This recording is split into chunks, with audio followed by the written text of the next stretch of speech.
Hello everybody, today we are here with Dr. William Wint from Environmental Research Group Oxford. Hello Dr. Wint. Hi Silvia, thank you for asking me to talk about COST. I'm very flattered you think I have something worth saying. Would you like to tell what are the main goals of the COST Working Group 3? Of course.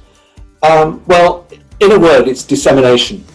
The other work groups are focusing on technical issues of invasive mosquito surveillance, of mapping and control, and the guidelines that survey personnel use to design their activities. As you might imagine, this can be quite complex, and it's not always easy to understand for those people who are not trained in the subject. Our job is to translate the material these clever people produce into language that less specialist public health staff and indeed the public at large can readily understand. What goals did you achieve as a group and how? Well, yes, there's the question. Basically, we, as you might gather for dissemination, we basically aim to communicate with others and tell everybody about COST and what we do. We have a communications team who are forcing me to do this interview, thank you, who are active on Twitter, YouTube, Instagram and so on. We have a website, AD's COST EU, where everything about the network is posted and where we advertise meetings and opportunities for training courses and scientific training missions for young scientists in particular. We also have network members that are concentrating on talking with professional scientists and with citizen science groups. We've also run an extensive questionnaire sent to hundreds of stakeholders. That's project speak for anybody interested in the sorts of things we do, what the project does. The questionnaire asks them to tell us what is going on in their country in terms of AIM surveillance, in terms of mapping and modelling, control, and citizen science.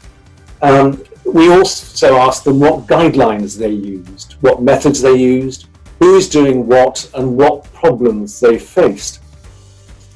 It's a very complicated set of questions, and so the only way we could get answers was to lock them all in a room and make sure they filled in the answers correctly.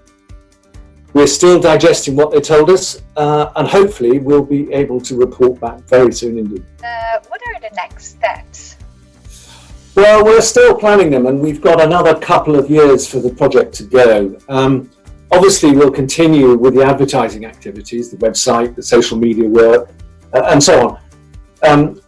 As well as that, our next major task after the questionnaire is to produce a roadmap, setting out how to streamline the process of field sampling, of data analysis, of modelling and mapping, so that the results, which are often maps of where the mosquitoes are consistent across the continent and are provided in a way that best meet the needs of each of the different sets of stakeholders. There's that word again. This is not just a matter of content, but also of design, language, and the way we get the material out there. We'll also be running training courses to familiarise our network members, especially the younger ones, with how all this material is produced.